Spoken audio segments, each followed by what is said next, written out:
মানুষ এবং শিক্ষার্থীদের উপর নারকীয় হত্যাযজ্ঞের প্রতিবাদে এবার অ্যাকশনে নেমেছেন প্রবাসী বাংলাদেশিরা। বিদেশে বসেই তারা শুরু করেছেন স্মরণকালের ঐতিহাসিক এক আন্দোলন, যার নাম দেয়া হয়েছে রেমিটেন্স শাটডাউন। বাংলাদেশের মতো রাষ্ট্রের অন্যতম প্রধান চালিকা শক্তি হচ্ছে প্রবাসীদের পাঠানো এই রেমিটেন্স, যার উপর ভিত্তি করেই সরকার টিকে থাকে। কাজেই কোটা আন্দোলনে নিরীহ মানুষের উপর অবর্ণনীয় নির্যাতনের প্রতিবাদ স্বরূপ প্রবাসীরা রেমিটেন্স বন্ধ করে দেওয়ার ঘোষণা দিয়েছেন। কারণ রেমিটেন্সের মাধ্যমে বৈদেশিক মুদ্রা না এলে সরকারের পক্ষে দেশ চালানোই অসম্ভব হয়ে যাবে। রেমিটেন্স শাটডাউন ক্যাম্পেইনে অংশ নেয়া প্রবাসীরা এক্ষেত্রে শ্রীলঙ্কার উদাহরণ তুলে ধরেছেন। সেখানে রাজাপাকসে পরিবারের দুর্নীতির সীমা ছাড়িয়ে যাওয়ার পর শ্রীলঙ্কান প্রবাসীরা দেশে রেমিটেন্স পাঠানো বন্ধ করে দেন। এর কিছুদিনের মধ্যেই বৈদেশিক বাণিজ্য লেনদেন এবং ঋণ পরিশোধ করতে না পেরে সেখানকার সরকারের পতন ঘটে। পরবর্তীতে নতুন সরকার গঠিত হওয়ার পর সেই প্রবাসীদের পাঠানো রেমিটেন্সেই শ্রীলঙ্কা পুনরায় স্বনির্ভর হয়ে ওঠে। শ্রীলঙ্কার ঘটনায় উদ্বুদ্ধ হয়ে প্রবাসীরা শাটডাউন শুরু করার কয়েকদিনের মধ্যেই রেমিটেন্সের প্রবাহে ভয়াবহ ধস নেমেছে। বাংলাদেশ ব্যাংকের পরিসংখ্যান বলছে, চলতি জুলাই মাসের প্রথমার্ধে প্রত্যেক দিন যেখানে প্রায় $8 কোটি রেমিটেন্স এসেছে, সেখানে কোটা আন্দোলন শুরু হওয়ার পর এক সপ্তাহেও $8 কোটি আসেনি। অর্থাৎ রেমিটেন্সের প্রবাহ 80 থেকে 90% কমে গেছে। এমনকি গতকাল রবিবার রেমিটেন্সের মাত্রা 0.70% নেমে এসেছে, যা আজকে আরও কমে যাবে বলে আভাস পাওয়া যাচ্ছে।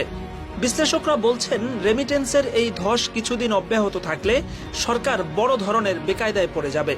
শাটডাউনের কয়েকদিনেই পরিস্থিতি এত শোচনীয় আকার ধারণ করেছে যে সরকারের বেশ কয়েকজন মন্ত্রী বৈধ ব্যাংকিং চ্যানেলে রেমিটেন্স পাঠানোর জন্য বারবার প্রবাসীদের করজোড়ে অনুরোধ করছেন।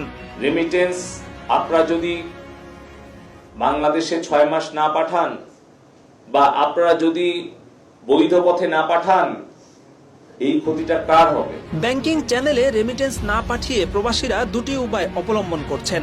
যাদের টাকা পাঠানো একান্তই প্রয়োজন, তারা শুধুমাত্র প্রয়োজন পরিমাণ টাকা হুন্ডিতে পাঠিয়ে দিচ্ছেন।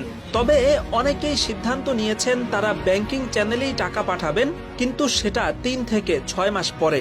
কারণ ততদিন পর্যন্ত বৈদেশিক মুদ্রা না পেয়ে সরকারের একটা উচিত শিক্ষা হয়ে যাবে বলে তারা মনে করেন। এছাড়া বেশ কিছুদিন বৈদেশিক মুদ্রা নিজের কাছে রেখে দিলে ততদিনে টাকার মান যেহেতু আরো কমে যাবে, ফলে তারা একই পরিমাণ মুদ্রা কয়েক মাস পর পাঠালে বাংলা টাকার ক্ষেত্রেও আরো ভালো রেট পাবেন। রেমিটেন্স শাটডাউনের এই ক্যাম্পেইনে কোটা আন্দোলনকারীদের উপর সরকারি নির্যাতন বড় ভূমিকা রাখলেও এর সাথে প্রবাসীদের মনের মধ্যে পুষে রাখা দীর্ঘদিনের ক্ষোভও যুক্ত হয়েছে।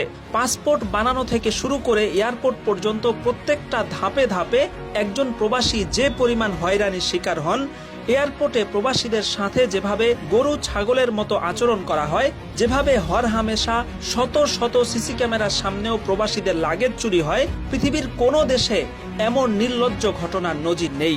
এয়ারপোর্টের সামনের থেকে আমার কথা নিতে পারবি না, তুই এটা আমাকে দিয়া দা, আমার বিমানের বুক থেকে আমার থেকে। বোদ্ধা মহল মনে করছেন, প্রবাসীরা রেমিটেন্স বন্ধ করে দিয়ে একটা উচিত শিক্ষা দেওয়ার ব্যবস্থা করেছেন।